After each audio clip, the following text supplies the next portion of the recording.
Troisième, les équations, suite, correction des exercices de la préparation au test. Donc exercice 3, problème, Évariste a acheté une paire de Converse à 60,75 € en promotion à moins 35%. Quel était le prix des Converse avant la promotion? Effectuez la vérification. Évariste, c'est un prénom ancien, c'est le masculin, on va dire, d'Eva. Évariste Galois, c'était un mathématicien très célèbre au XVIIe siècle, qui est mort jeune dans un duel. Et le peu qu'il ait pu vivre et produire en mathématiques a été quelque chose de très enrichissant pour les mathématiques. On imagine que s'il n'était pas décédé aussi jeune, il aurait sûrement encore plus participé à l'essor et au développement des mathématiques. Donc, on vous dit qu'il achète des Converse, c'est des chaussures, quoi, à 61,75 €. Elles sont en promotion, à moins 35%. Ça veut dire que ça, c'est le prix déjà réduit. Si elles n'étaient pas en promo, elles seraient plus chères. Pas de 35%, mais elles seraient plus chères. Quel était le prix, donc, avant la promotion? Alors, on pourrait résoudre le problème sans les équations. On n'a peut-être pas encore les outils. Donc là, on va passer nécessairement par les équations. Première chose à faire, le choix de l'inconnu. Donc la question, c'était le prix des Converse avant la promotion. Donc soit X, le prix des Converse avant promotion. D'accord? Donc on pourrait imaginer ça, c'est que on a le prix avant et on lui enlève 35%. Il est où le pourcent? Il est là et ça nous donne donc 61,75. Bon, alors il ne s'agit pas d'enlever 35 parce que 35% c'est juste pour 100 que ça marche. Donc si on rajoute 35, c'est si les chaussures étaient à 100 €. C'est pas le cas. Donc comment on va procéder?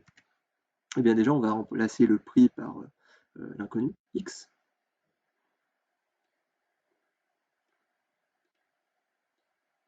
Voilà, et on va enlever 35%. 35% de quoi? 35% du prix avant.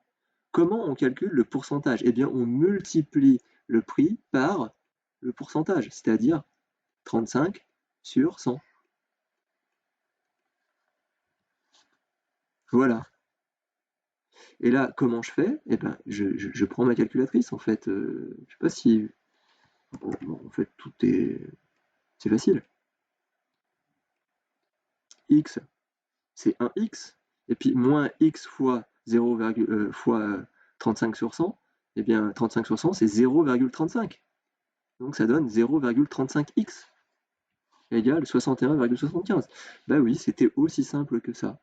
Donc, en fait, combien il paye? Il paye ce qui reste. Il paye 75% du prix initial, Évariste. 65% du prix initial. 35%, si je l'enlève à 100%, il reste 65%. Voilà, c'est le prix qu'il paye. Donc, il paye 0,65x et on a ça. Donc si on veut retrouver le prix de départ, eh bien on va diviser le prix d'arrivée, le prix réduit, par le coefficient qui permet de prendre seulement 65%, c'est-à-dire 100% en moins 35. Et là, on va retrouver 100% du prix, 95 €. Ce qui est vraiment une honte de vendre à ce prix-là des chaussures, sachant que le coût de production, ça doit être à peine quelques euros.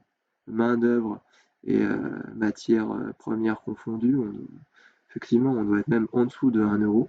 Ce qui coûte très cher, c'est la publicité pour convaincre des crétins d'acheter ce genre de produit. Bon, on est tous un peu crétins, je crois.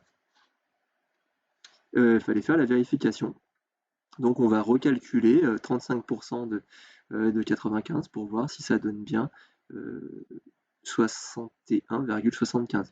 Donc 75 moins 35 moins 95 fois 35%, ça nous donne 95 moins donc la réduction de 33,25 €, ce qui représente 35% de 95, et on obtient bien le prix. Donc c'est juste On peut donc conclure. C'était quoi la question? Quel est le prix des Converse avant la promotion? Donc, le prix des Converse avant la promotion était de 95 €.